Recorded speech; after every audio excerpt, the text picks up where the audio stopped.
How to use an order status trigger.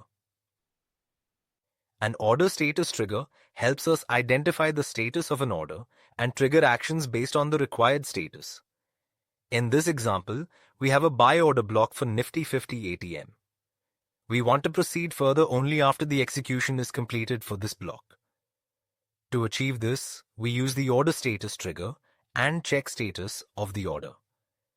When we click on the order ID, we will see a pre-filled place order ID output ready to be selected. This is the associated order ID. For this specific place order, you can confirm this by checking the node ID. If we go to edit, we can see that the output of order ID is present.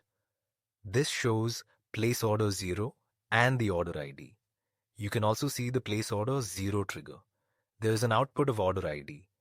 We need to proceed only when the status is executed. Once the order is executed, we can use it to place a different order.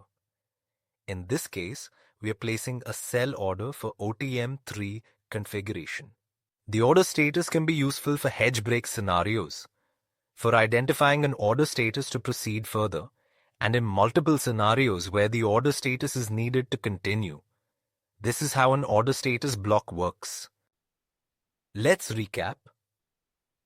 Order status trigger waits for a specified order to reach a selected status, such as executed, rejected, or cancelled, and then triggers the next step in the automation, allowing workflows to react dynamically to order lifecycle events. Got questions on order status trigger? Comment below or ask us in the FYERS community. Thank you. Investment in securities market are subject to market risk. Read all the related documents carefully before investing.